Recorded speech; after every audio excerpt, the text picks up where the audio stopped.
हमारे चैनल को सब्सक्राइब करें और बेल आइकन दबाएं। मैं हूं दयानंद शेट्टी और आप मुझे इंस्पेक्टर दया के नाम से जानते हैं। For more episodes of CID, subscribe to lift crime and hit the bell icon.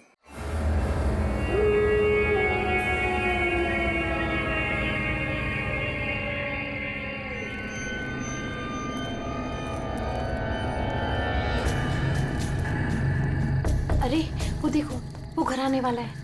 उसकी तरफ देखना भी मत। हाँ, मैं तो जोर से भाग लूंगा आंखें बंद करके बस। हाँ, और फिर कहीं गिर जाएगा टकरा के। तो फिर मैं करूं क्या? जब भी उस घर की तरफ देखो तो वही एक अजीब सी परछाई डांस करती हुई। चलो चलो। अरे वो देखो, 2 दिन से वो आदमी एक ही जगह पर खड़ा है। अरे आदमी नहीं है, आत्मा है, आत्मा। हाँ, लगता है आत्मा अटक गई है। लेकिन ये है कौन? ये यहाँ तो वो बुढ़िया रहती थी, वो आजकल दिखाई नहीं देती। शायद मर गई है या कहीं गायब हो गई है। अरे तो फिर यार रह कौन रहा है? उसकी तो एक भतीजी भी थी। अरे हाँ, दोनों यही रहती थी। अब दोनों की दोनों गायब है, लेकिन कहाँ? पकड़ो यार, आज मैं देख के ही आता हूँ क्या है। क्या? आ रहा हूँ। समर प्लीज पागल हो गया क्या? समर, अरे रुको ना, मैं आ रहा हूँ। यहाँ प्लीज रुको, मैं आ रहा हूँ। ओके। क्या कर रहा है तू? इसको ना कुछ ज्यादा हीरो बनने की आदत है। समर प्लीज मत जाओ। Summer summer summer summer.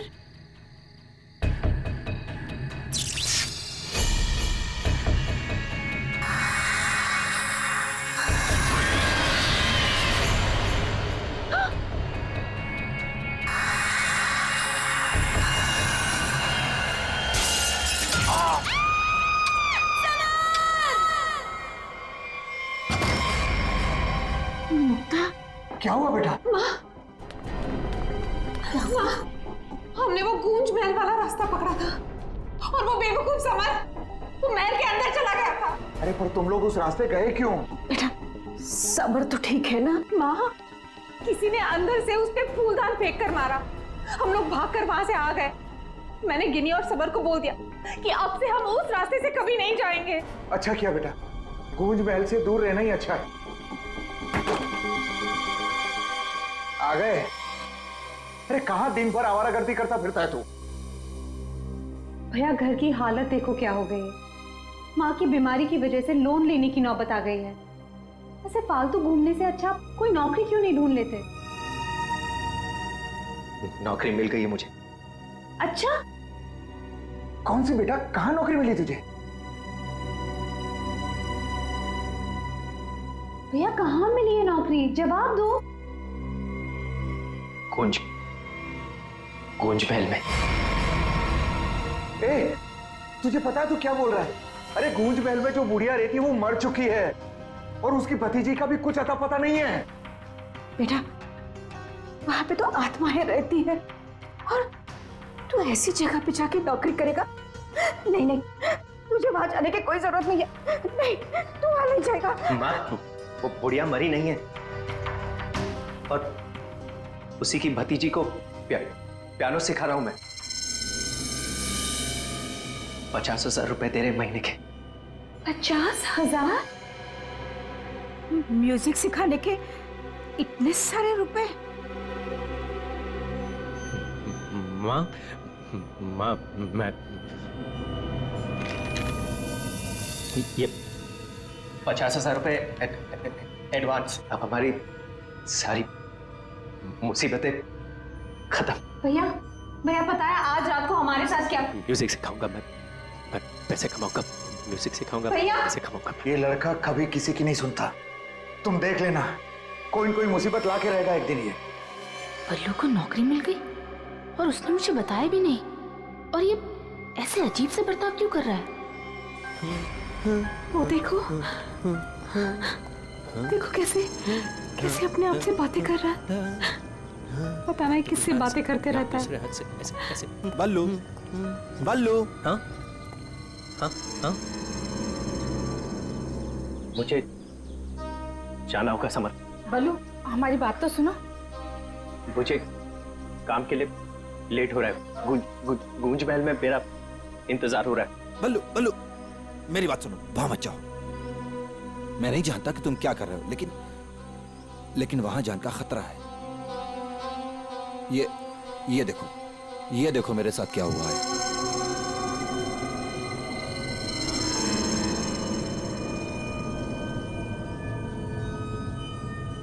क्या हुआ?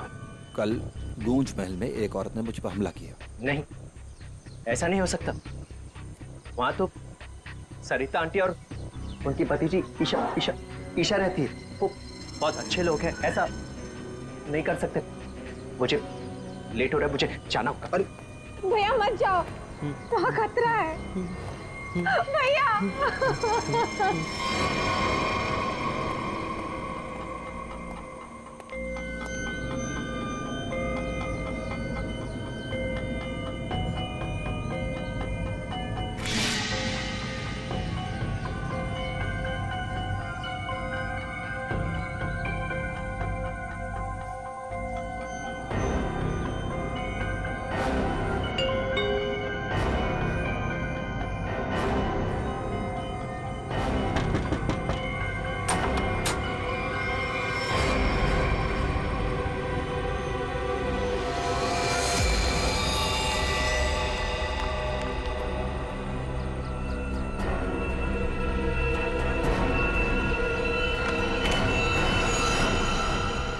मैंने तो इस लड़के से सारी उम्मीद ही छोड़ दी है।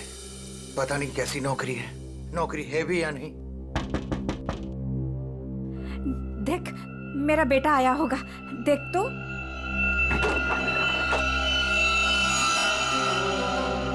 भैया, भैया,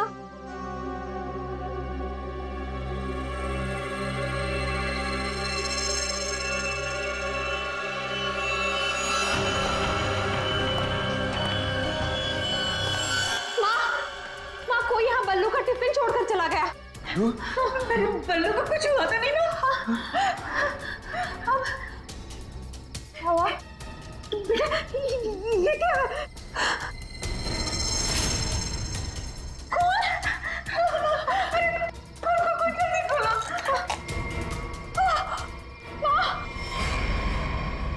ये है वो गूंज महल जहाँ पे आपका बेटा बलविंदर यानी बल्लू कल आया था और उसके बाद से वो वापस नहीं आया। यहाँ पे दो औरतें रहती हैं, एक बुजुर्ग औरत सविता देवी और उसकी भतीजी ईशा है।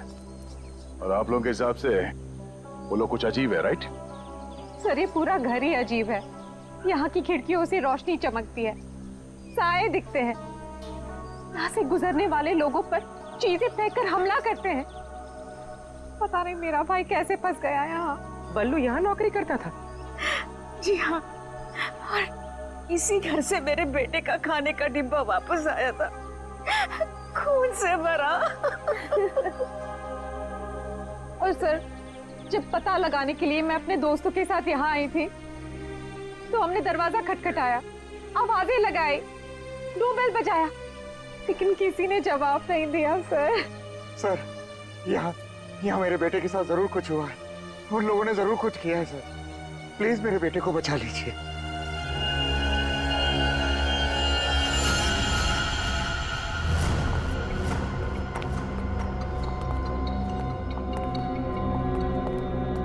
कोई है? क्या तो कोई दिख नहीं रहा? आत्मा कहाँ दिखाई देती है सर, सीधी अटैक करती है। सर, यहाँ पर बल्लू, सरिता और ईशा, इनमें से कोई होना ही चाहिए। सरिता जी हैं भी या नहीं, किसी को कुछ नहीं पता सर। लोग तो यहाँ तक कह रहे हैं कि सरिता जी की मौत हो चुकी है। यहाँ हुआ तो है कुछ।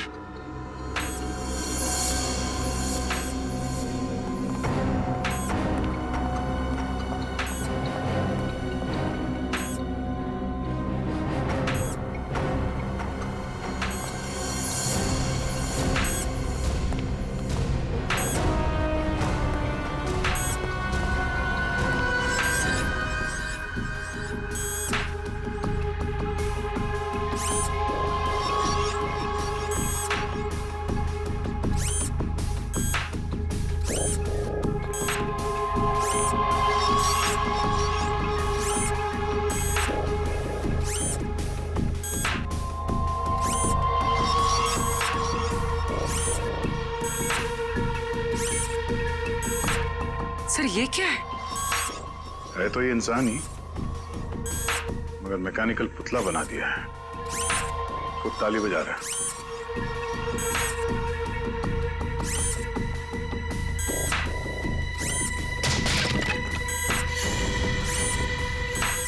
निखिल, नजर रखो इस पे, हम लोग देखते हैं।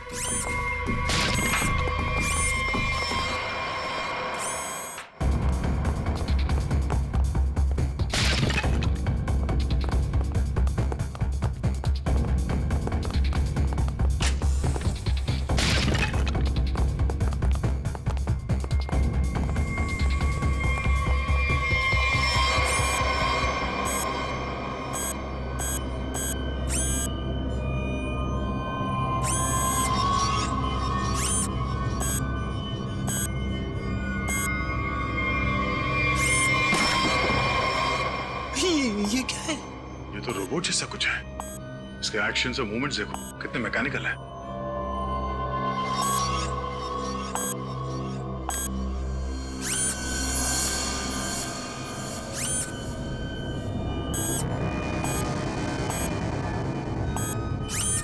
सर ये यहाँ आए कैसे और इन्हें रोकेंगे कैसे?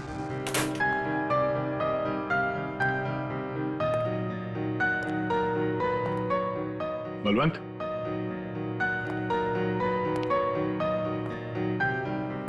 बल्लू, बल्लू,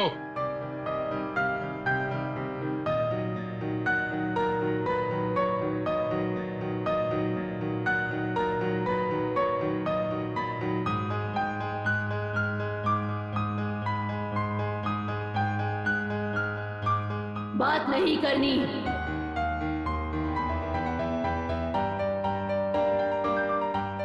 मैंने कहा ना, बात नहीं करनी। पियानो बजाते वक्त मैं किसी से बात नहीं करती। मुझे गुस्सा आता है और फिर मैं सबको मार देती हूँ, मार देती हूँ।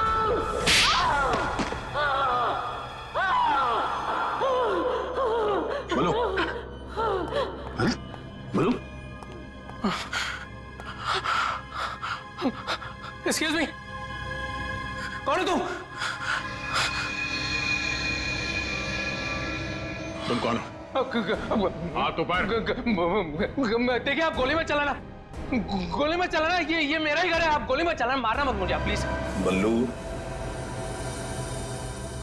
बल्लू तुम सुन रहे हो? मैं तुमसे बात कर रहा हूं। हाँ, आप मुझसे कुछ पूछ रहे हैं? हाँ। क्या हुआ? बल्लू, हमें बताओ, तुम गुंज महल गए थे ना, तब तुम्हारे साथ क्या हुआ? क्या हुआ तुम्हारे साथ? गुंज महल, गुंज महल, गुंज महल। तुम ईशा को म्यूजिक सिखाने गए थे ना वहां पे? वहां पे क्या हुआ था? सरिता और ईशा कहाँ हैं? सर मुझे समझ नहीं आ रहा है कि आप लोग इसे इतना प्यार से क्यों पूछ रहे हैं? He is a criminal, criminal। Sir इसी ने मेरी आंटी और ईशा को कुछ किया है, और वहां पर आपको जो इंसानी पुतले मिले थे ना, सब इसी का किया धरा है। शक तुम्हारे ऊपर भी है। तुम्हारे घर में मौत का खेल चल रहा था और तुम्हें मालूम तक नहीं।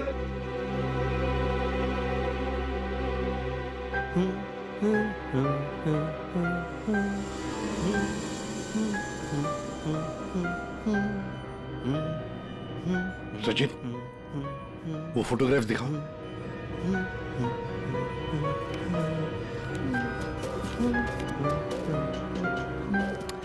इन तस्वीरों को ध्यान से देखो, बताओ कौन है ये लोग और इनका ये हाल किसने किया? ये सब लोग जिंदा है, जिंदा है। ये लोग तुम्हें जिंदा लग रहे हैं? हाँ हाँ, जिंदा जिंदा। मुझे बताया गया था कि ये रिश्तेदार हैं और म्यूजिक सुन रहे। ये झूठ बोल रहा है सर, इनमें से कोई मेरा रिश्तेदार नहीं है। सर ये ड्रामा कर रहा है, सबको मार दिया और अब क्या बकवास कर रही है? तुम्हें चाय के लिए कहा था ना, चाय किधर है? हाँ? ये ईशा कुछ बोल क्यों नहीं रही? ये अकेला क्यों ताली बजा रहा है? हाँ? मम्मी को बोल देता हूं,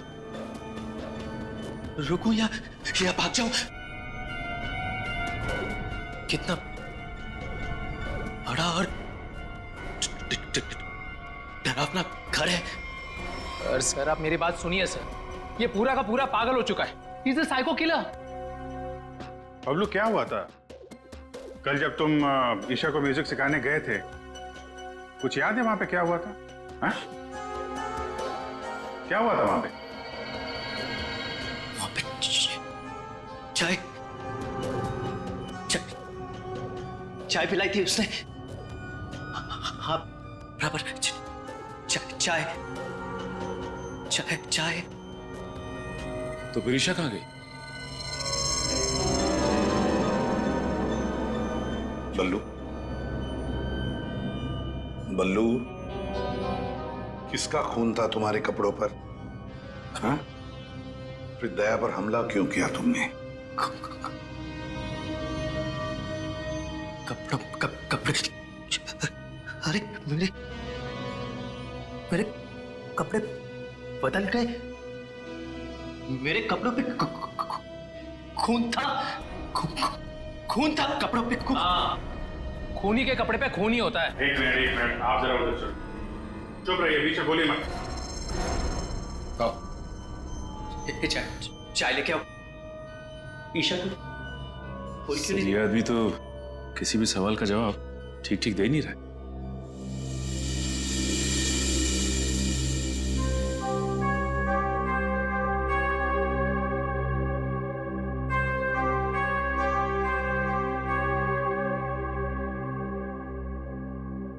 अभिजीत, इस बल्लू की मेडिकल जांच करवाते हैं, पता तो चले ड्रामा कर रहा है या वाकई इसके दिमाग के साथ कोई प्रॉब्लम है।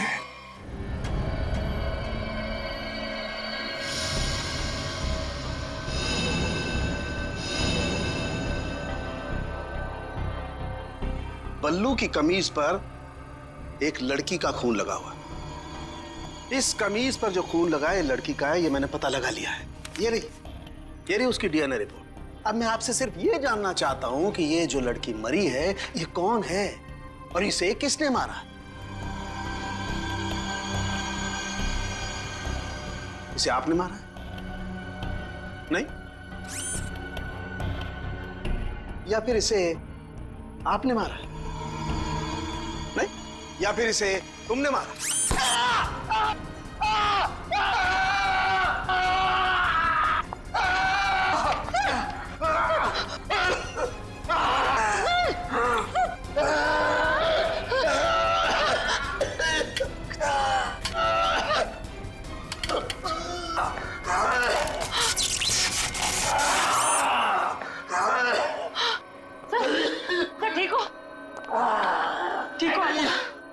गॉड!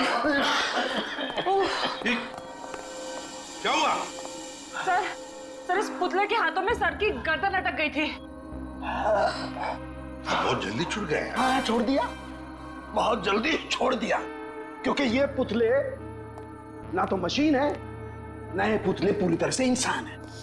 तो फिर ये टैक्सीडर्मी और रोबोटिक का मिला जुला रूप है। सर, ये टैक्सीडर्मी और रोबोटिक्स क्या होता है?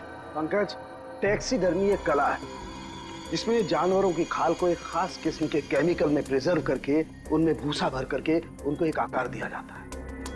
इन तीनों के साथ भी ऐसा ही किया गया है। इंसान की खाल को केमिकल में प्रिजर्व करके लकड़ी के पुतलों पर चढ़ाया गया है। लेकिन सर ये सब करना तो गैर कानूनी। खूनी गैर कानूनी काम ही तो करता है। यार सालुंखे, ये इंसान तो नहीं है, फिर भी ये ताली कैसे बजाते हैं, हमला कैसे करते हैं? इन तीनों के दिमाग में एक मशीन फिट कर दी गई है। इसका कंट्रोल खूनी के हाथ में, और खूनी ने उस मशीन के जरिए इनके चारों तरफ एक खास घेरा निश्चित कर दिया है। कोई भी इंसान उस घेरे के अंदर आकर के कोई मूवमेंट करता है, ये चालू हो जाते हैं, अपना काम करने लगते हैं। रिएक्टिव हम लोग भी तो आसपास घूम रहे हैं डॉक्टर साहब। नहीं नहीं, इन तीनों की मशीन को मैंने डीएक्टिवेट कर दिया था। वहां उस पीछे वाले में कुछ गलती रह गई। अब बॉस, और ये एक्टिविटी इनकी मेमोरी में पहले से फिट है। और इतना ही नहीं बॉस, इनके अंदर और भी बहुत कुछ है। आओ दिखाता हूं। ये देखो, लकड़ी का बुरादा, कॉटन और इसके ऊपर इंसान की चमड़ी। बनाने वाले ने तो बना दिया बॉस, लेकिन वो भूल गया कि इंसान की चमड़ी में और जानवर की चमड़ी में एक खास फर्क होता है। इंसान की चमड़ी जानवर जैसी मोटी नहीं होती है, इसीलिए उसे कितना भी केमिकली ट्रीट कर लो, कितना भी केमिकल में डाल लो, वो इंसान की चमड़ी जैसी नहीं रह सकती है। इसीलिए इनकी चमड़ी जो है जगह जगह से सिली हुई। फिर भी टिक नहीं रही है। और दूसरी बात, ये सारी चमड़ियां ज्यादा पुरानी नहीं है, बस कुछ ही दिन पहले इन्हें मारकर निकाला गया है। पर उस घर का तो कोना कोना छान मारा गया था, एक भी ऐसी लाश नहीं मिली जिसकी खाल उधेड़ दी गई हो। वो कहीं और बनाता है ये ह्यूमनॉइड, अपने घर पर नहीं। तीनों की कोई मिसिंग रिपोर्ट नहीं है, कोई आईडी वगैरह नहीं मिली। हैं कौन ये लोग? तारिका जी, ये जो कपड़े पहने थे इन लोगों ने, उनसे कुछ पता चला आपको? कुछ खास नहीं, तीनों के कपड़े से बस एक लेबल मिला है, किसी टीएल टेलर का लेबल है। TL Taylor?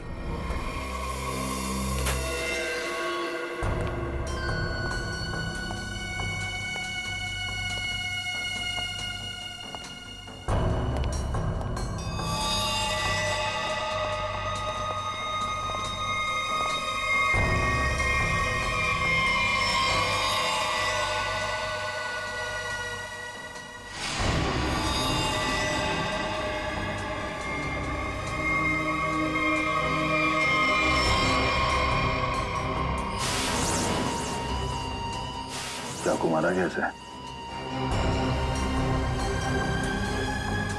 कई बार मारा गया। सर, बल्लू के कपड़े पे जो खून के छींटे थे, कहीं इस लड़की के तो नहीं? ये तो बल्लू ही बताएगा। मुंजी, असली बात ये है कि गूंज महल में से एक लाश मिली है हमें, एक लड़की की लाश। ये है वो लड़की। क्या आप जानते हैं इसे? किन्नी है ये, मेरे बेटे की दोस्त। ये मर गई क्या? तो ये बल्लू उस लड़की को जानता था सर? और मोहन जी, बल्लू के कपड़ों पर गिनी का खून है। मोहन जी, आप प्लीज थोड़ा वेट करिए, हम आपको बुलाते हैं। एसीपी सर, मैंने बल्लू की सारी रिपोर्ट्स पढ़ ली हैं। डॉक्टर सालुंखे से भी बात हुई मेरी। बलवंत के खून में ऐसे ड्रग्स हैं जिससे इंसान सच और झूठ के सपने के अंतर को नहीं समझ पाता। उसे उस वक्त जो कहा जाए उसे वही सच लगता है। तो क्या डॉक्टर साहब, ये बलवंत ड्रग के इन्फ्लुएंस में किसी को मार भी सकता है? जी, ऐसा हो भी सकता है और नहीं भी। हमने बलवंत को कुछ मेडिसिन दी हैं। आधी बेहोशी की हालत में हम बलवंत के दिमाग के माध्यम से वापस गूंज महल जाएंगे। क्या तुम मुझे सुन पा रहे हो बल्लू? हाँ। गुड। अब एक काम करो, अपनी आंखें बंद करो और ठीक उसी तरह वापस गूंज महल जाओ जैसे तुम पहली बार गए थे। बोलो ईशा, क्यों बुलाया? वो मेरे पास एक नौकरी है तुम्हारे लिए, करोगे? नौकरी? हाँ, तुम म्यूजिशियन हो ना, पियानो बजाते हो, मैं जानती हूँ। मैं तुम्हें 50,000 रुपए दूंगी। 50,000? हाँ, अब तुम यहाँ बैठो, कहीं जाना मत, मैं तुम्हारे लिए चाय बना के लाती हूँ, ठीक है? यही बैठना। चाय नहीं चाहिए ईशा, सुनो। ये 50,000 की नौकरी कर लूं? कर लेता हूं, पैसे अच्छे हैं, उससे माँ का इलाज भी हो जाएगा। लेकिन ये ईशा मुझे कुछ बताने वाली थी उस दिन, कुछ बोल नहीं रही, पता नहीं क्या हुआ ऐसे। और ये घर भी थोड़ा सा अजीब लग रहा है, कहीं ईशा कोई मुसीबत में तो नहीं है?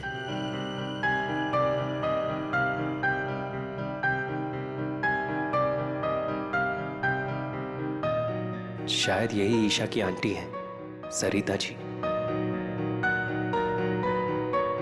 Excuse me ma'am. हेलो। अच्छी ट्यून है।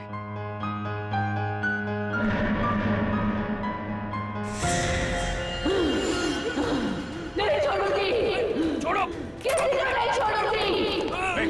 छोड़ो। अरे क्या कर रहे हो? बोलो। नहीं छोड़ूंगी। संभालो उसे, मार डालेगा वो डॉक्टर। नहीं छोड़ूंगी। संभालिए आप इसे। नहीं छोड़ूंगी। बैठो। बल्लू, ये लड़की की आवाज में क्यों बोलता है? छोड़ो मुझे। डॉक्टर साहब। नहीं छोड़ूंगी। पकड़िए आप इसे। किसी को नहीं छोड़ूंगी।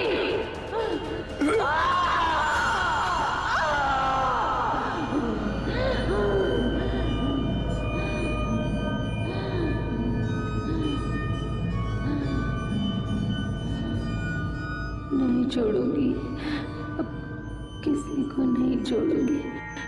पुतला बना दिया, परेशान कर दूंगी। बची हुई बॉडीज मछलियों को खिला दूंगी।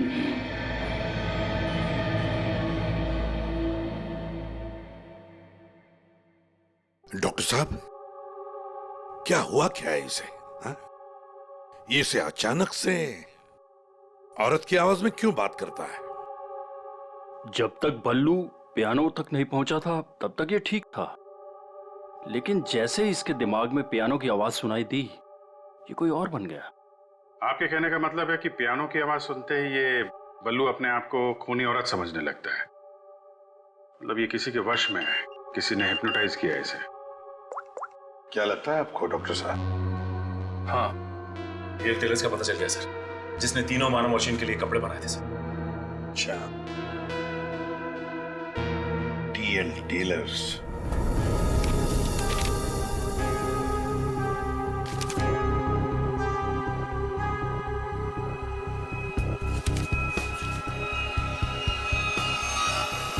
साहब जी। हाँ, अभी आया। देखिए सर, ये ऑर्डर एलपी प्रोडक्शन का है।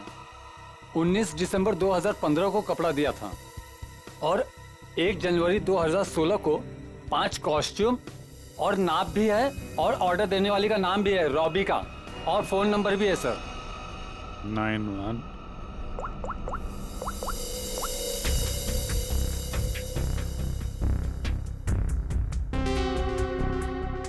सर, फोन बंद है। कोई बात नहीं, इस फोन की लास्ट लोकेशन ट्रेस करो और कुंडली निकालो इस रॉबिका की। सर। हाँ साळुंखे साहब। अभिजीत, इन ह्यूमनॉइड्स में हमें भूसे के साथ साथ 2 और खास चीजें मिली हैं। एक तो एक खास कागज के टुकड़े, ऐसा कागज जिस पर न्यूज छपती है, अखबार में काम आने वाला कागज, और दूसरा समुद्र के नमक के कुछ अंश। Thank you very much Salunkhe साहब। क्या हो सर? एक कारखाना ढूंढो जहां पे अखबार को छापने का कागज बनता और वो जगह समंदर के करीब हो।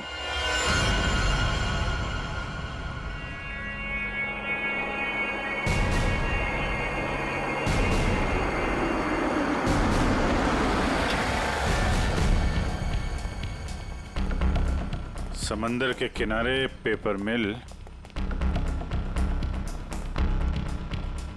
और वो भी बंद पड़ी हुई।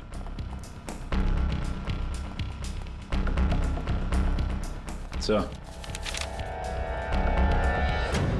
यहाँ पे ये पेपर और ये पेड़ की छाल और वहां पर कपड़े, यहाँ तो हर वो चीज मौजूद है जो मानव मशीन के अंदर भरी गई है। सर हो सकता है उस क्रिमिनल के काम करने की जगह यही हो जहां वो पुतले बनाता था। क्या पता वो अभी भी कहीं आसपास ही हो। मगर वो जगह कहाँ है? यहाँ तो सिर्फ पुतले में भरने का सामान है ना। वो टैक्सी डमी की जगह और वो रोबोट बनाने की जगह वो कहाँ है? पुतलों में भरने का सामान यहाँ है तो वो जगह भी यहीं कहीं होगी। ढूंढो।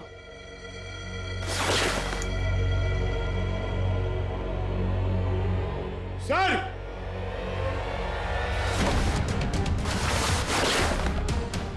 सर!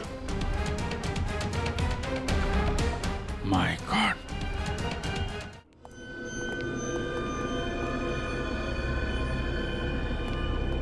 तो ये वो जगह है जहां पे ह्यूमन मशीन बनाई जा रही है।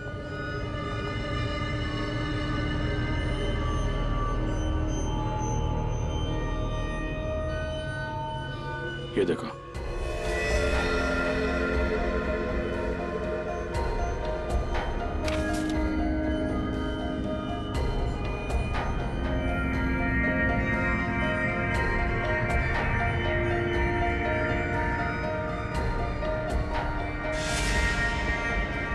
पूरा मैकेनिज्म है यहाँ पे।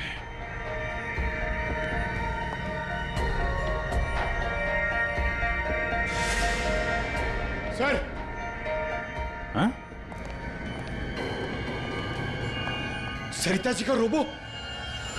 Oh no.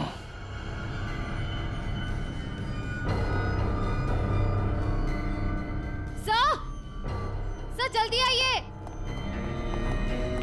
Sir Isha, sir खूनी ने इसका सारा खून निकाल दिया। इसकी सांसें भी बहुत धीमी चल रही हैं। इसको हॉस्पिटल लेके चलो जल्दी। एम्बुलेंस को फोन करो। हेलो। सरिता को तो उसने रोबोट बना दिया, अब इसका भी वो हल करने वाला था। सर, रोबिका की लोकेशन का पता चल गया। आज तो हद हो गई। कब से वैनिटी में इंतजार कर रही हूँ। कोई मुझे सीन समझाएगा या फिर मैं पैकअप अनाउंस कर दूं। काजल, काजल, कहाँ हो तुम? नहीं चाहिए मुझे काजल। सॉरी रोबिका मैडम, एक्चुअली वो स्क्रिप्ट में थोड़ा सा चेंज हुआ है। व्हाट? सीन में चेंज हुआ है? लास्ट मिनट में डायलॉग्स कैसे याद करूंगी? एनीवे, स्क्रिप्ट दो। मैम, एक्चुअली जो सीन होने वाला है ना, वो स्क्रिप्ट आपके को स्टार के पास है। How can you do this? तुमने स्क्रिप्ट मुझसे पहले को स्टार को दे दी। तुम जानती हो ना मैं कौन हूँ। शो क्विट कर दूंगी 1 मिनट में।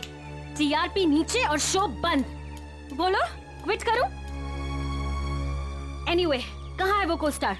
मैम, वहाँ आपका नया को स्टार आपका वेट कर रहा है। ओके, अभी मजा चखाती हूँ उसको।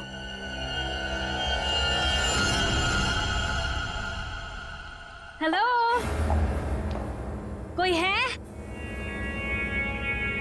यहाँ तो कोई नजर नहीं आ रहा। हेलो, कोई है यहाँ पर? हेलो, हेलो, कोई है? पता नहीं ये काजल भी ना यहाँ क्यों भेज दिया मुझे।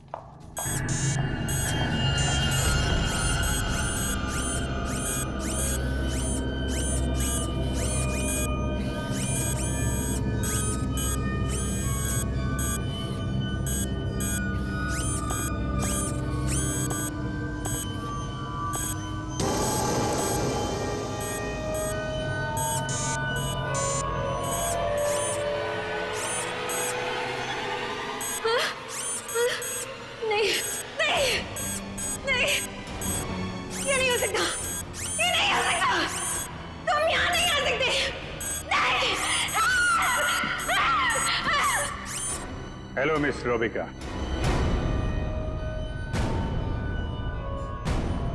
कौन हो तुम सब? और ये सब नाटक क्या है? हमें छोड़िए, आप ये बताइए कि आपने ऐसा क्यों कहा कि ये यहाँ नहीं आ सकते? आप जानती हैं ना? वो मैं डर गई थी, इसीलिए मेरे मुंह से कुछ भी निकल गया। सच बोलिए, सीआईडी से हम लोग। सीआईडी? जी हाँ। इन मशीनी मानव के पीछे क्या कहानी है? कौन है वो 3 लोग जिन्हें तुमने इस हालत में पहुंचा दिया? ईशा और सरिता के साथ क्यों किया तुमने ऐसा? मैं सामने जरूर हूं, लेकिन इसके पीछे दिमाग किसी और का है। किसका है? लेकिन सर, आपने हम सबको यहाँ क्यों बुलाया है? हाँ सर, मेरी समझ में ये नहीं आ रहा है कि आप लोग किस किस को पकड़ेंगे। कभी बल्लू पर शक, कभी हम लोगों से पूछताछ। आखिर आप लोग चाहते क्या है ना? कुछ तो बताइए सर, ये सब किसने किया है? सारे सवालों का जवाब मिल जाएगा, लेकिन यहां आप लोगों को बुलाया है एक कहानी सुनाने के लिए। कहानी? जी हाँ, कहानी। कहानी एक इंसान की जिसका दिमाग बड़ा शातिर था।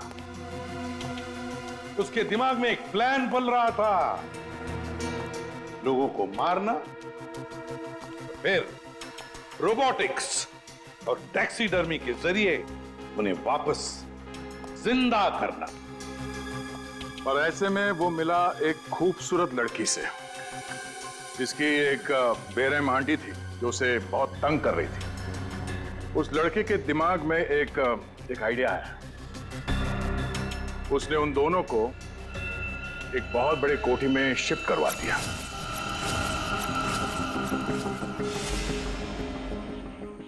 Thank you so much. और फिर उस लड़के ने उस सुंदर सी लड़की को पहला झटका दे ही दिया।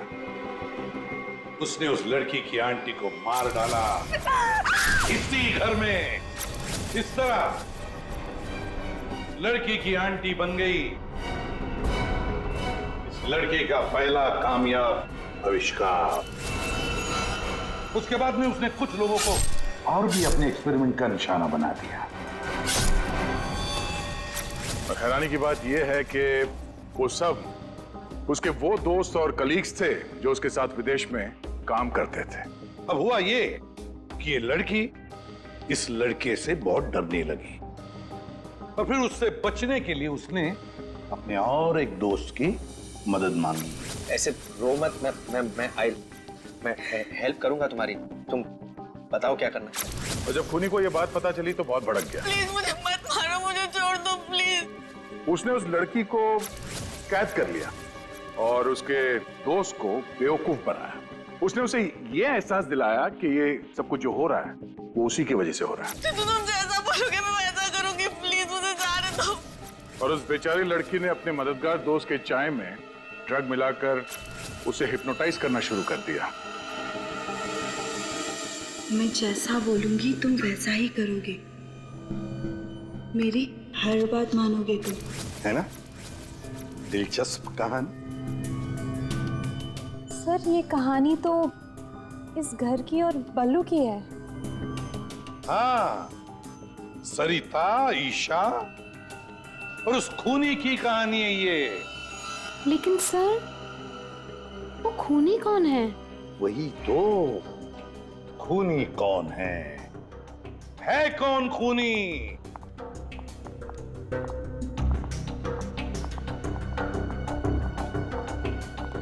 कहां फंसा दिया तुमने मुझे?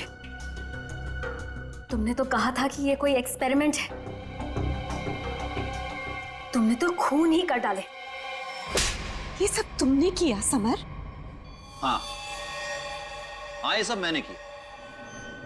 और ये सब मैंने किसी और वजह से नहीं, ये सब मैंने सिर्फ इसलिए किया क्योंकि मैं चाहता हूं कि साइंस की दुनिया में मेरा नाम सुनहरे अक्षरों में लिखा जाए और कि मेरे इतने बड़े एक्सपेरिमेंट को वो लड़की, वो ईशा बर्बाद कर देना चाहती थी।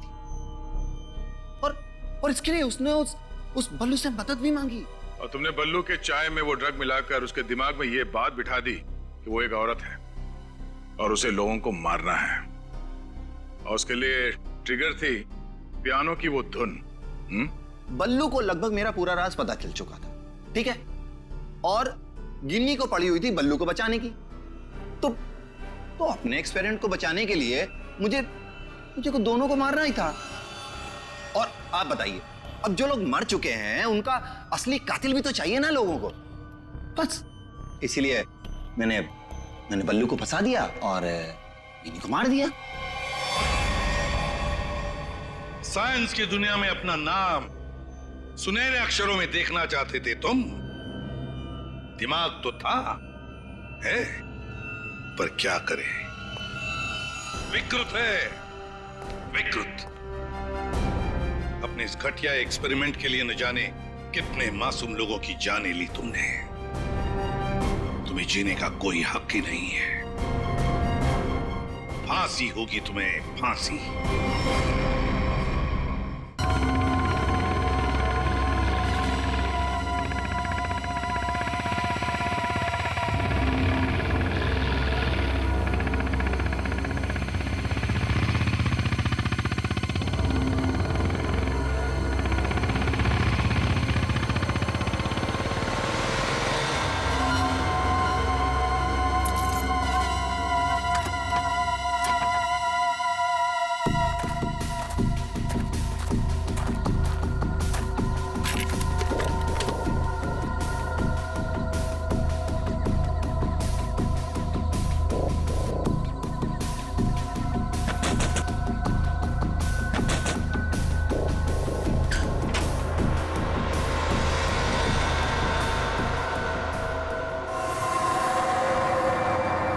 सब ठीक है ना?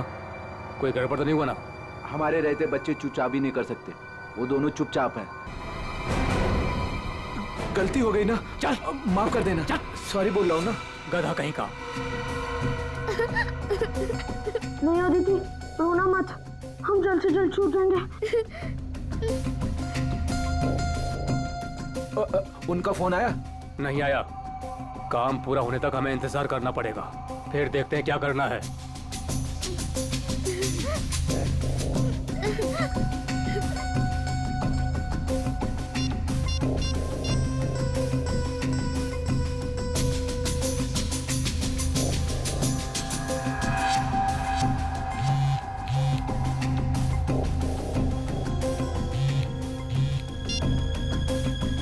क्या हुआ सुनील?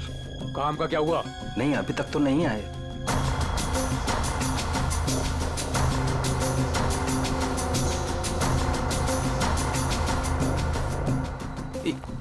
एक मिनट, लगता है वो लोग आ गए। अब किसी भी वक्त ये काम हो जाएगा। बहुत अच्छे, जैसा होगा फिर मुझे बताना, ओके?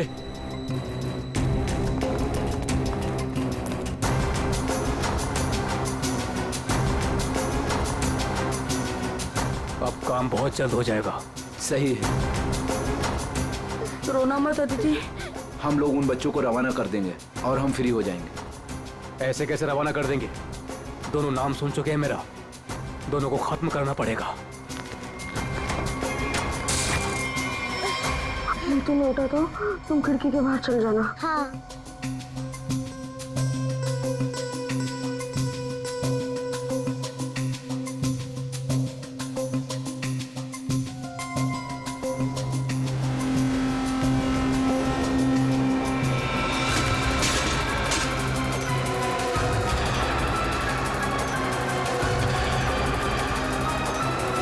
दिख नहीं रहे। कहाँ गए ये दोनों? रुको मैं देखता हूँ। उधर हैं? दिखाई नहीं दे रहे। लगता है भाग गए। चलो।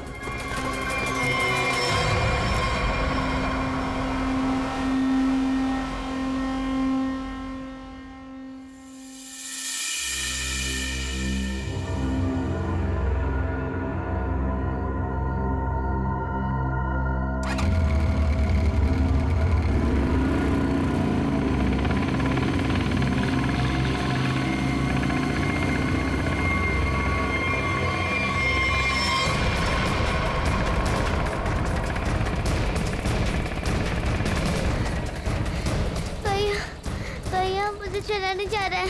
भाग, बस थोड़ा सा और। भैया। वो दे, वो रहे बच्चे। अरे रुको, चल भागा।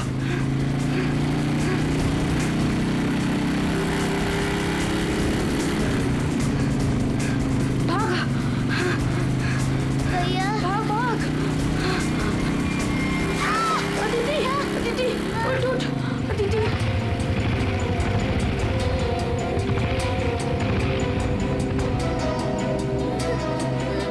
अदिति उठो। भैया, भैया नहीं, मुझको नहीं जा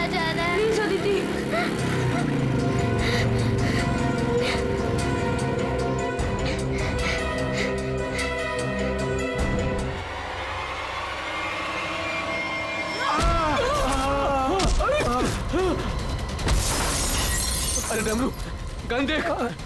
देखता हूँ कहाँ पर है गन? अरे मिल गया। अरे क्या?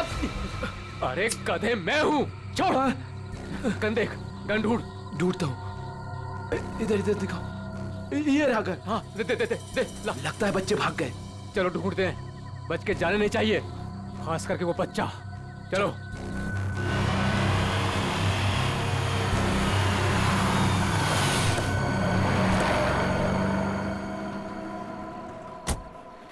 थैंक गॉड तुमने टायर चेंज कर दिया, वरना आज पूरी रात हमें हाईवे पर ही गुजारनी पड़ती।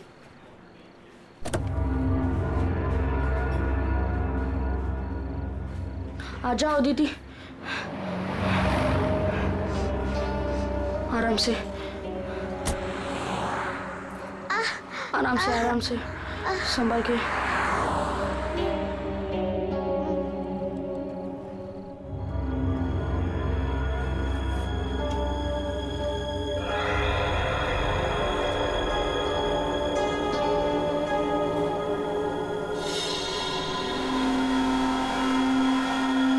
अदिति, वो देख फोन, मैं मम्मी को कॉल करता हूँ। संभल के अदिति, आ जाओ।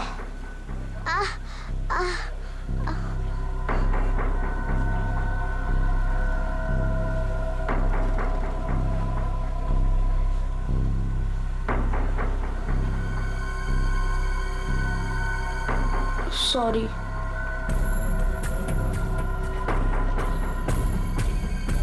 तुम बैठो इधर।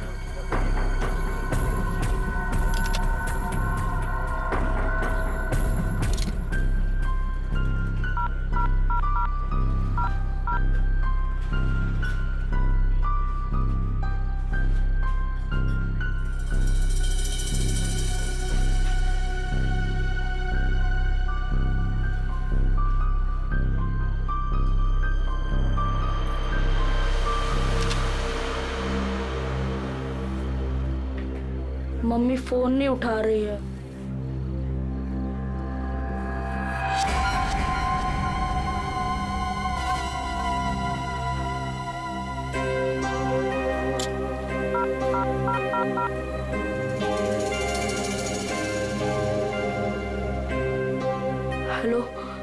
Hello CID.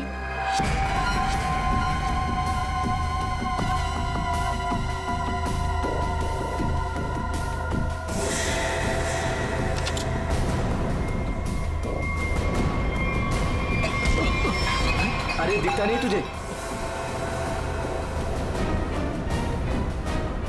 भाई लोग, मैं कब से देख रहा हूँ तुम लोग यहाँ वहाँ देख रहे हो। क्या गड़बड़ करने जा रहे हो क्या? अरे नहीं, बस हम लोग ऐसे ही अच्छी जगह देख रहे थे बैठने के लिए। मेरे को कोई गड़बड़ नहीं चाहिए। हाँ, अरे भाई साहब गुस्सा क्यों कर रहे हो? हम लोग बैठ जाते हैं आराम से ना। इधर आप जगह अपना बैठो। काम कीजिए ना। ठीक है, जाइए।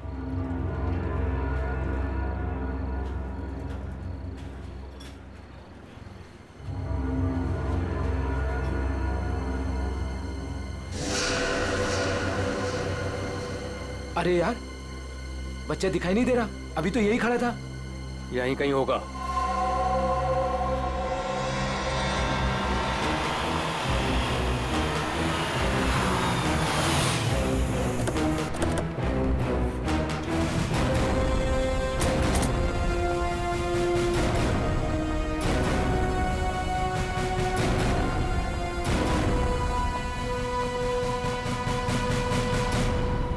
नमस्ते एसीपी साहब, आज यहाँ खाना खाने आए थे?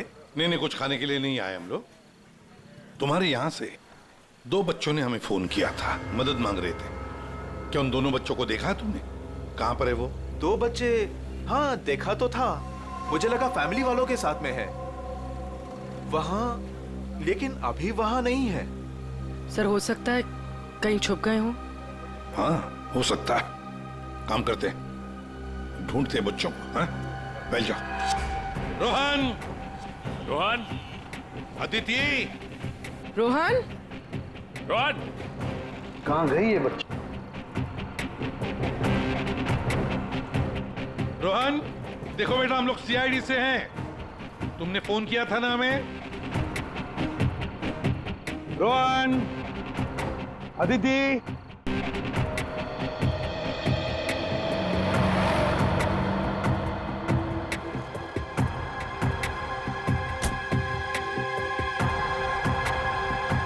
संभाल के। आ जाओ आ जाओ आ जाओ आ जाओ।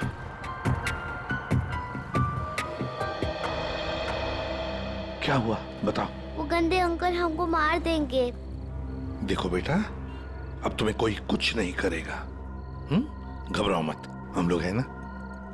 ये क्या हुआ, मोच आ गई? हाँ। पूर्वी आओ, ले जाओ इसे। पर ये बच्चे हमारी कार में कैसे? अंकल आंटी सॉरी, हम दोनों वो गंदे अंकल से बचकर आपके गाड़ियों में छुप गए थे। अच्छा बेटा, जो 2 गुंडे तुम्हारे पीछे पड़े थे, क्या वो अभी भी यहीं पर है?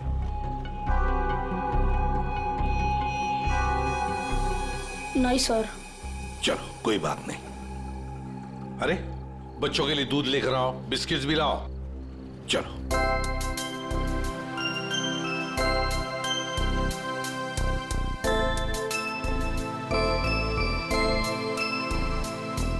लाओ बेटा, ग्लास मुझे दे दो। Thank you. Thank you uncle.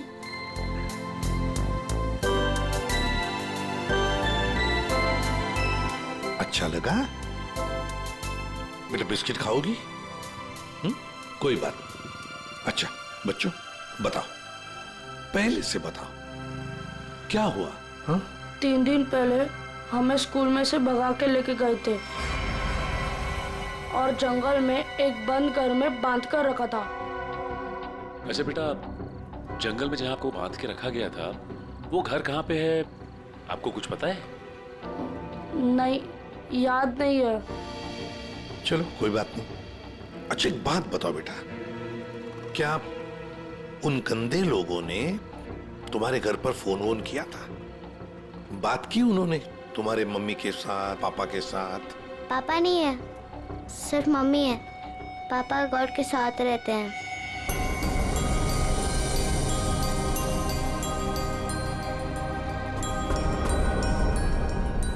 Sir, आपको फोन लगाने से पहले मैंने मम्मी को फोन लगाया था। फिर? लेकिन मम्मी फोन नहीं उठा रही है। तुम्हारी मम्मी का फोन हमें दो, हम ट्राई करेंगे। 144688817। अच्छा कोई बात नहीं। सर फोन तो बज रहा है लेकिन फोन उठा नहीं रही है वो। सचिन, है ना बड़ी अजीब बात।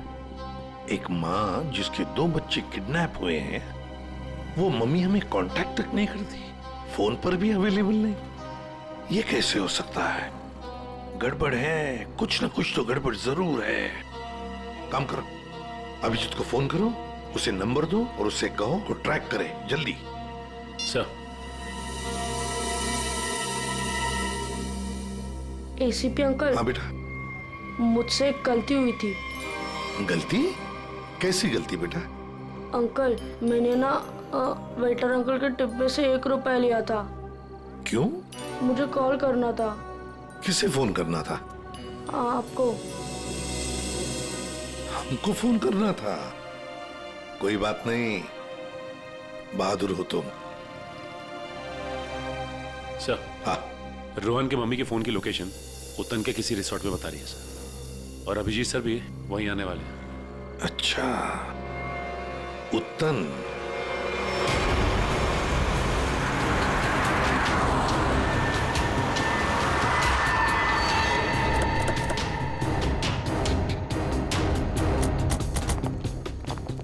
पुलिस यहाँ? सर यहाँ पे एक मर्डर हो गया, इसीलिए पुलिस वाले यहाँ पे आए। पूर्वी एक काम करो, बच्चों को गाड़ी से बाहर आने मत देना, ध्यान रखने को कहो कांस्टेबल को। आइए। तो ये बच्चों की माँ रूपाली, उसका फोन यहीं पे लोकेट हुआ है। इंस्पेक्टर साहब का कहना है कि लाश एक औरत की है। औरत की लाश है? तो कहीं लाश आइडेंटिफाई हुई है? जी हाँ सर, उसका नाम कारा है। कारा है? जी हाँ सर। सर वो लोग जो खड़े हैं, कारा उन्हीं के ग्रुप से है। एक्चुअली उन लोगों ने ही कारा के बॉडी को पहली बार देखा था। ये बच्चे अगर बाहर जाना चाहते हैं तो आप इनके साथ जाना। जी ठीक है, और कोई भी इनसे मिलने आएगा तो आप हमें कांटेक्ट कीजिए। जी बिल्कुल बिल्कुल। और ये कारा की पार्टी कहाँ है? तो ऊपर वाले फ्लोर पर। एक काम करो अभिजीत, तुम ऊपर जाके वो आईना कर लो, मैं यहाँ पूछताछ करता हूँ। Yes sir.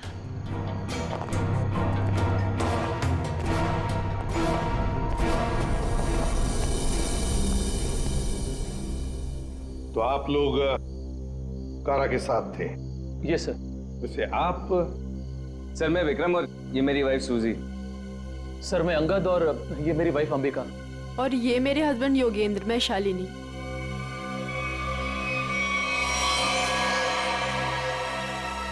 आपके हाथ पर क्या है? खून कैसा? सर वो कारा की बॉडी पलटते वक्त हाथ पे खून लग गया था। अच्छा।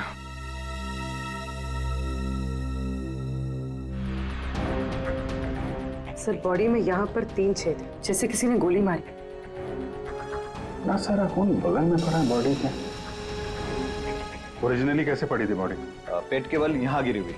पेट के बल। सिर किधर था? इसी तरफ? जी सर।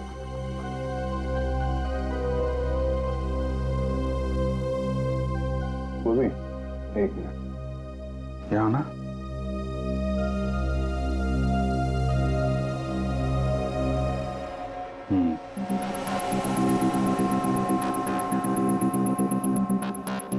मतलब ये कारा उधर खड़ी होगी, खूनी यहाँ आया और उसने 5 फीट से गोली चला दी। मतलब कारा ने खूनी के लिए दरवाजा खोला? दरवाजा खोला तो फिर इसका क्या है? सर एक और बात, सर ये कारा का रूम नहीं है, रूपाली का रूम। क्या? कारा का खून रूपाली के कमरे में हुआ? खूनी मारना किसको चाहता था, कारा को या रूपाली को? लेकिन सर फिर ये कारा रूपाली के कमरे में अकेली क्या कर रही थी? सर आज रूपाली का बर्थडे था, इसलिए उसको सरप्राइज देने के लिए कारा उसका रूम सजा रही थी। वैसे आप लोग एक दूसरे को जानते कैसे? सर हम लोग एक ही कंपनी में काम करते हैं लेकिन अलग अलग शहरों से हैं। दरअसल आज हमारी कंपनी ने एक वर्कशॉप यहाँ ऑर्गेनाइज करी थी, तभी हम मिल रहे हैं। इसके पहले हम लोग एक दूसरे को जानते तक नहीं थे सर। अच्छा, वैसे ये आइडिया किसका था, रूपाली को सरप्राइज देने का, बर्थडे पार्टी? जी सर वो कारा का ही था। कारा रूपाली के कमरे को सजा रही थी जब खूनी यहाँ आया और उसने कारा पे गोली चला दी। ये सवाल अभी भी परेशान कर रहा है, दरवाजा ऐसे क्यों टूटा है? खूनी आया, उसने दरवाजा तोड़ा, दरवाजा बंद था, और जब ये सब हुआ तो कारा के दोस्त कहाँ पे थे? कारा ने कहा कि रूम डेकोरेट होने में टाइम लगेगा, इसलिए हम मार्केट चले गए। हाँ सर, हमने प्लान किया था कि हम 10 बजे तक वापस आ जाएंगे, और जब हम वापस आए तो विक्रम ने कारा को कॉल किया था ताकि वो तैयार रहे। मजा आ गया भाई, मैंने आज रियली बहुत एंजॉय किया, सही बता रहा हूँ मैं। बहुत मजा आया। मन तो करता है कि हमारे सारे फंक्शन, सारे प्रोग्राम्स डेली यहीं पर हुआ आज करें। तो हम रूपाली के हाथों की कॉफी पियेंगे ना, क्योंकि वो बहुत यम्मी कॉफी बनाती है। अरे भाई रूपाली के हाथ की कॉफी हम भी पियेंगे आज। हाँ हाँ सब लोग पियेंगे। अब देखते हैं कैसी कॉफी बनाती है रूपाली आज।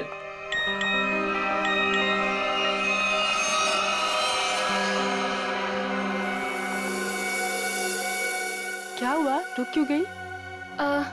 कुछ नहीं, तुम लोग एक काम करो ना, तुम लोग रूम में जाओ, मैं आती हूँ। और ये चाबी लो। नहीं रूपाली, लो प्लान तो फेल हो गया। इट्स ओके, हम लोग चलते हैं, वो आएगी सरप्राइज हो जाएगी। Let's go.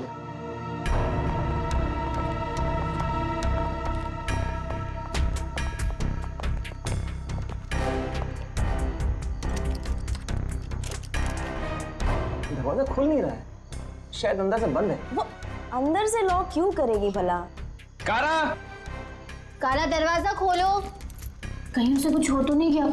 विक्रम प्लीज तुम ट्राई करो ना।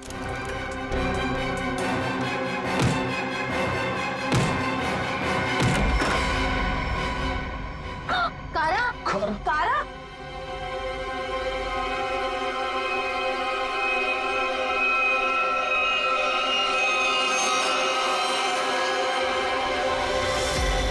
ये रूपाली क्यों नहीं है तुम्हारे साथ? कहाँ गई वो? नहीं पता सर, लेकिन सर तब से वो वापस नहीं आई है। सर कहीं ये रूपाली इन्वॉल्व तो नहीं मर्डर में? हो सकता है। वॉचमैन, इधर आओ। एक बात बताओ, क्या तुमने रूपाली को यहाँ रिसोर्ट से बाहर जाते हुए देखा? रिसोर्ट में आने के बाद में कोई भी गेस्ट बाहर नहीं गया सर। अच्छा, ठीक है, जाओ तुम। कोई भी गेस्ट रिसोर्ट से बाहर नहीं गया, इसका एक ही मतलब है कि रूपाली अभी भी इसी रिसोर्ट में है। रिसोर्ट का कोना कोना छान मारो, ढूंढो रूपाली को।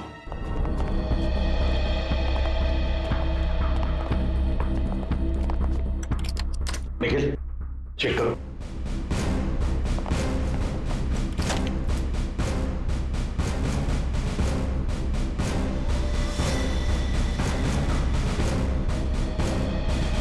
सर, हमने इस रिजॉर्ट का हर कमरा और हर कॉरिडोर चेक कर लिया है। रूपाली कहीं मिल ही नहीं रही है। देखते, एक कमरा बाकी है। ये है ना? जी हाँ सर।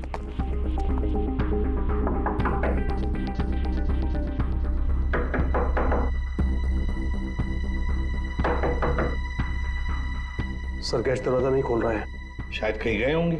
सर, ये रूम मिस्टर संदीप ने 3 दिन के लिए लिया था। काउंटर पर की नहीं है, इसका मतलब है कि वो अंदर ही होंगे। मास्टर की से खोलो। ओके।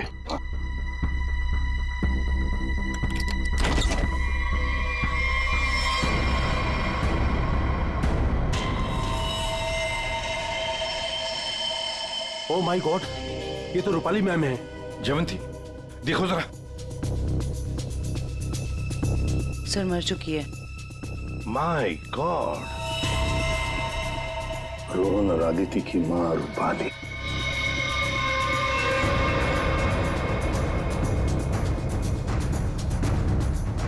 जिस पोजीशन पे बॉडी पे गोलियां लगी हैं, खूनी ने यहां से गोली चलाई होगी, ऐसे। ये तो बड़ी अजीब पोजीशन है गोली चलाने की। खूनी ने यहाँ कमर के नीचे बंदूक रख के गोली चलाई होगी क्या? ज्यादातर तो लोग सीने के सीट से गोली चलाते हैं, और खूनी ने यहाँ नीचे कमर के पास रख के गोली चलाई, ऐसा क्यों? एक मिनट, जाओ पकड़ना है। पूर्वी, ट्वीजर दो, ट्वीजर।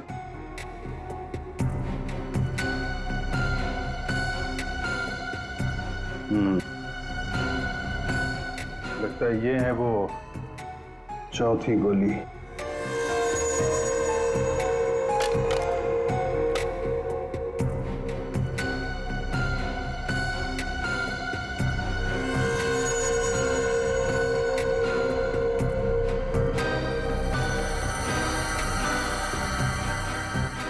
लोहे का छर्रा? ये किस किस्म की गन यूज की है खूनी ने? सर, एक और चीज, अगर खूनी कमरे में आया और कारा का खून कर चला गया, तो फिर ये दरवाजा अंदर से कैसे बंद था? चिटकनी किसने लगाई? राइट, क्योंकि चिटकनी अंदर से लगी थी, इसीलिए कारा के दोस्तों को दरवाजा तोड़कर अंदर आना पड़ा। कमरे से बाहर निकलने का दूसरा कोई रास्ता भी नहीं है, और यहाँ पे जितनी खिड़कियां हैं वो भी अंदर से बंद है। खून हुआ कैसे? बड़ी उलझी हुई पहेली है ये। सिर्फ यही उलझन नहीं है विजय,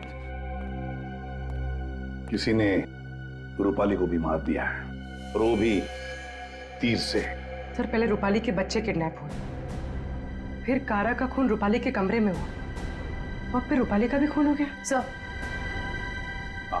रूपाली की लाश जिस कमरे से मिली है, संदीप, उसका नाम भी नकली है और आईडी भी नकली है। ये संदीप की फोटो देखिए, इसकी दाढ़ी और मूछें बड़ी अजीब लग रही है। हाँ फ्रेडी, दाढ़ी मुझे तो अजीब है ही, पर इसका चेहरा भी अजीब है। मेरा मतलब है ये अपना चेहरा छुपाने की कोशिश कर रहा है। जयवंती, इस कमरे के बाहर का सीसीटीवी फुटेज दिखाओ मुझे।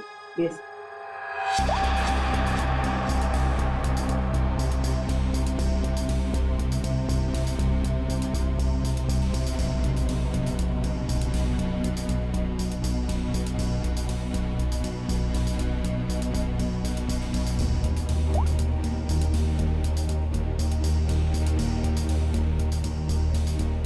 कारा के अलावा तो यहाँ कोई आया भी नहीं। ये संदीप भी नहीं।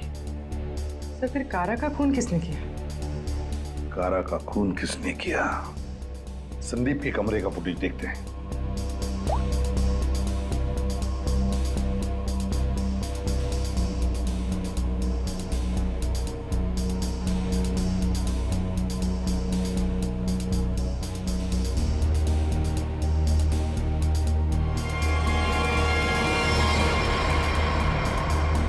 सर किसी ने कैमरे पे सीमेंट लगाया है। कोई तो है जो चाहता है उसका मूवमेंट सीमेंट के पीछे छुप जाए। बस लगता है कि ये काम इस संदीप का ही है। पता लगा ही लेंगे कौन छुपा था सीमेंट के पीछे। सर, जिसने भी सीसीटीवी कैमरा पे सीमेंट लगाया है वो नहीं चाहता था कोई उसे देखे।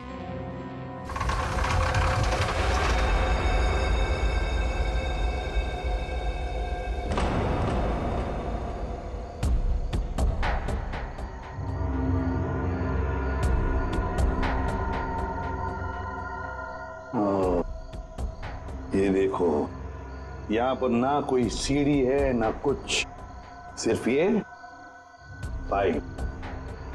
इसका मतलब है ये खूनी इस पाइप से ऊपर चढ़कर आया, खिड़की खोली और सीसीटीवी कैमरा के पीछे से सीमेंट लगा दिया। यही एक रास्ता है। निखिल, पाइप से नीचे उतरोगे? Yes sir. गुड, चलो उतर जाओ। देखो जरूर कोई ना कोई सुराग मिलेगा नीचे। आराम से, आराम से।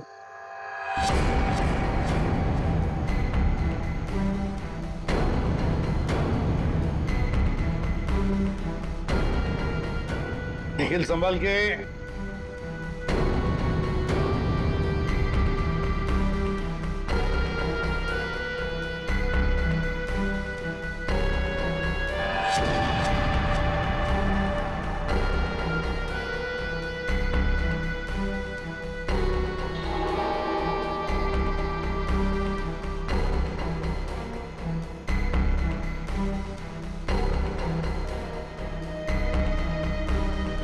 सर, कुछ मिला है। क्या मिला है? Cotton, synthetic cotton sir. Synthetic रुई? सर, ये क्या हो रहा है यहाँ पे? ये होटल है या सर्कस? वो तो पता लगा ही लेंगे फ्रेडी। इस होटल में दो खून हुए हैं। खूनी पाइप से चढ़कर खिड़की से अंदर आता है, सीसीटीवी कैमरा पर सीमेंट लगाता है और 2 खून करके भाग जाता है। कौन हो सकता है ये खूनी? कौन? इस होटल का ब्लूप्रिंट मंगवाओ। सर, ये दोनों खून तो पहले ही बन गए। पहले कारा का खून हुआ, उसके कमरे में चारों तरफ से कमरा बंद था। यही नहीं पता चल रहा है खूनी अंदर आया कैसे। और अब ये रूपाली के तीर की पहेली। सर, वो आखिरी कॉल जो रूपाली को आया था, शायद उसी कॉल ने उसे संदीप के कमरे तक पहुंचा जहां वो मारी गई। अभिजीत, जरा सोचो, मान लिया कि संदीप ने खून किया, पर संदीप उस सीसीटीवी कैमरा पर सीमेंट क्यों लगाएगा, जबकि उसने अपने चेहरा ही बदल दिया था, दाढ़ी मूछें लगाई थी, भेष बदल दिया था। हा? बात तो सही है सर, चेहरा बदल दिया तो सीमेंट लगाए या ना लगाए क्या फर्क पड़ता है? अभिजीत, लगता है ये संदीप अपने आप को नहीं, कुछ और छुपाना चाहता था। क्या क्या छुपाना चाहता था वो?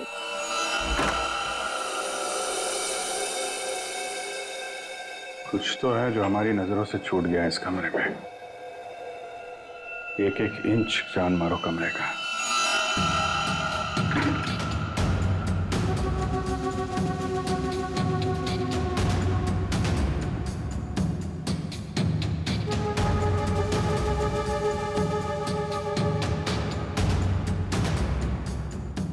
Ready, 1 minute.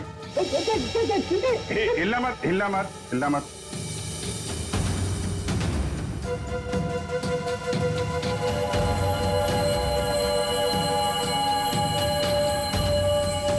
सीमेंट? इस कमरे में कहीं तो सीमेंट का इस्तेमाल हुआ है।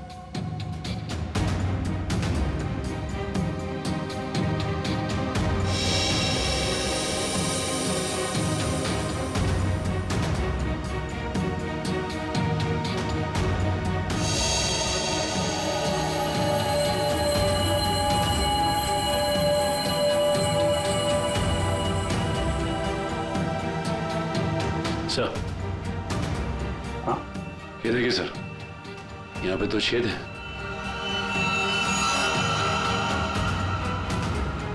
कीलों से बने लगते हैं।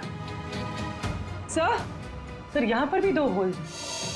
अरे सर, यहाँ पे भी 2 छेद है।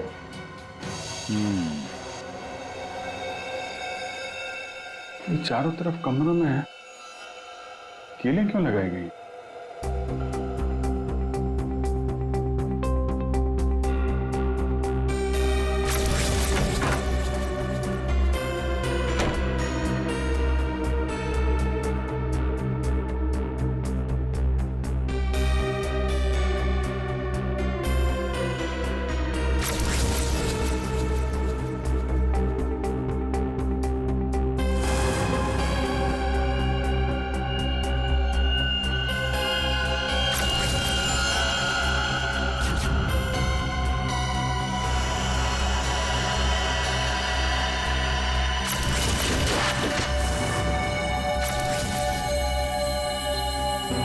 तो ऐसे चलाया गया था वो तीर।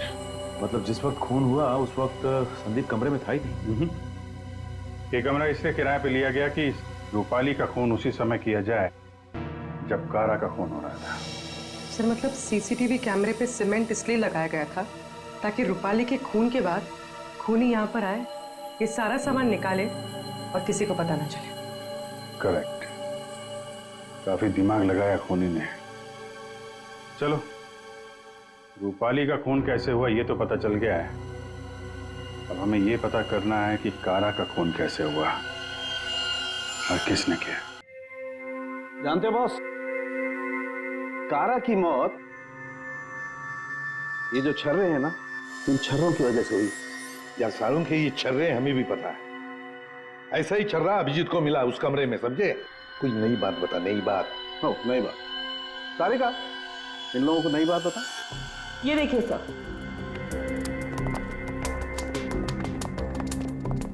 नई बात यह है कि इसके बॉडी पे ये यहाँ कुछ मिला है और ये गोली नहीं है।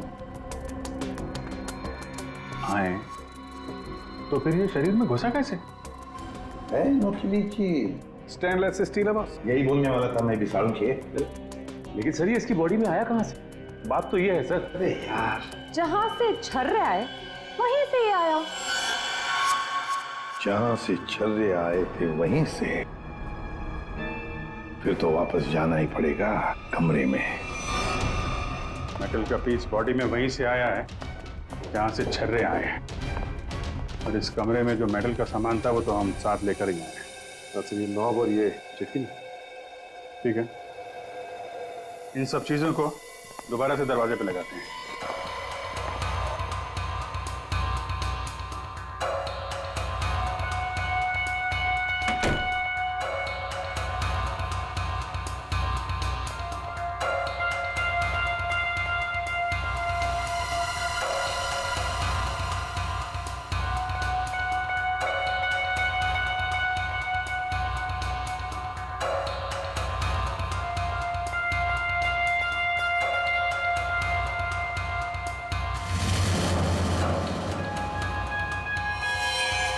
फिर ये तो फिट नहीं हो रहा है। तो दूसरा देना।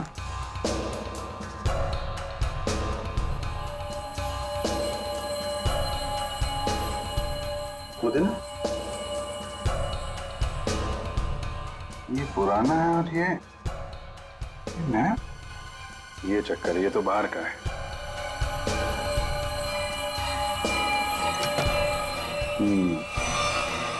ये इसलिए नहीं बैठ रहा है क्योंकि ये नॉब बदल दिया गया है। बदल दिया? लेकिन सर कोई ऐसा करेगा क्यों? जो ओरिजिनल नॉब था ना, वो है इस पजल का मिसिंग पीस। तो सिर्फ नॉब नहीं था, वो गन थी, गन। मतलब सर इस नॉब का इस्तेमाल गन के तरीके से किया गया? करेक्ट। कारा को यहाँ पेट पे गोली लगी थी। पूर्वी, एक मिनट। अगर वो नॉब वाली गन यहाँ पे लगाई जाए तो उसकी हाइट के हिसाब से कारा के पेट में जो छर्रे और मेटल के पीस गया था वो इसी गन से गया था। सर ये काम तो वही कर सकता है जो उस कमरे में आता जाता हो या फिर यहाँ रहता हो। है तो ये रूपाली का कमरा। और रूपाली के बच्चे किडनैप हुए थे तो कहीं खूनी ने उसे जबरदस्ती ये काम करवा लिया। और फिर रूपाली का मुंह बंद कर दिया उसका खून करके। सर लेकिन ये नॉब से बनाई हुई गन ये तो हमें कहीं मिली नहीं। वो खूनी के पास है। कारा का खून होने के बाद खूनी यहाँ वापस आया, वो नॉब वाली गन लेके चला गया और यहाँ पे ये नया नॉब फिट कर गया। इस ग्रुप में से रूपाली का खून हुआ और कारा का। कुछ तो ठीक नहीं है इस ग्रुप के अंदर। है तो ये किसी ग्रुप वाले का ही काम जो आसानी से पाइप के सहारे ऊपर नीचे आ जा सकता हो। जरा सबकी कुंडली निकालो।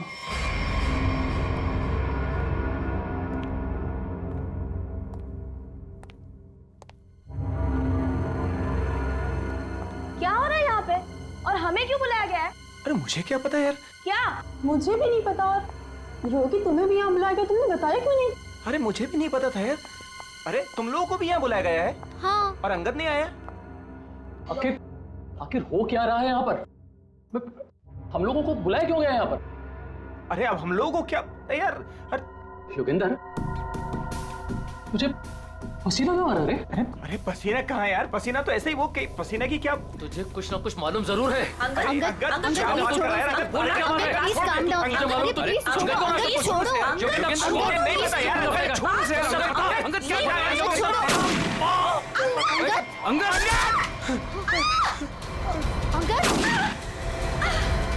विक्रम दरवाजा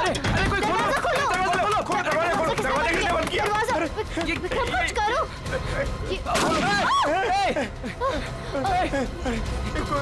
गोली कौन चला रहा है? ये गोली कहाँ से आ रही है? गोली ये गोली कौन चला रहा है?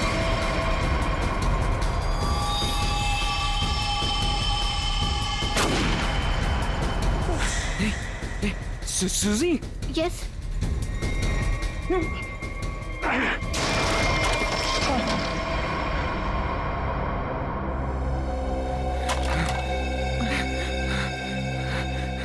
कोई इस गन को कंट्रोल कर रहा था और तुम लोग मेरा नाम ले रहे थे?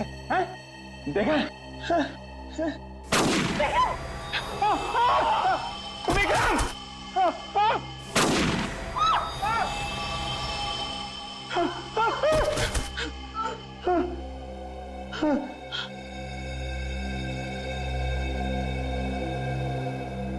कौन कर रहा है ये सब? योगी अब सिर्फ हम दोनों ही बचे। तुम चिंता मत करो। मैं तुम्हें यहाँ से बाहर निकलूँ। चलो।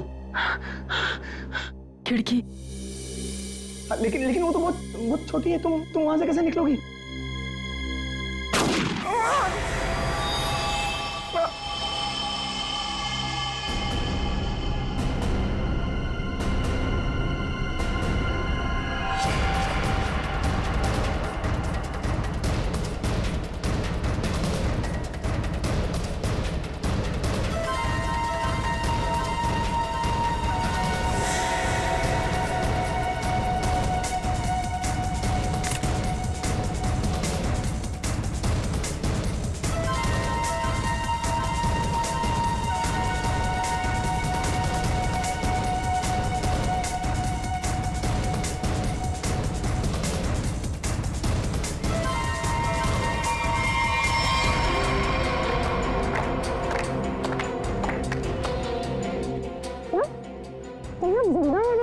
हाँ जिंदा है ये लोग भी।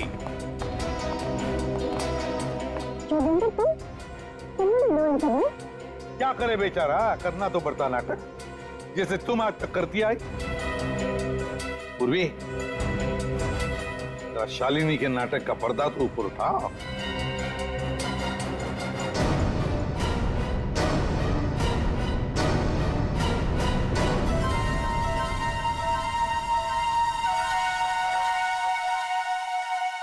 लेकिन आप लोग को कैसे पता चला? मैंने तो परफेक्ट प्लान बनाया था। तुम्हारा प्लान तो बिगाड़ दिया रूपाली के उन 2 बच्चों ने। वो बच्चे तुम्हारे गुंडों के हाथों से छूटकर हमारे पास आ गए। हमने सारी बातों को मिला के देखा तो पता चला कि कारा और रूपाली की मौत में आप में से ही किसी का हाथ है। सबका बैकग्राउंड चेक किया गया तो एक बात सामने आ गई कि आप बहुत बड़ी जिम्नास्ट हैं।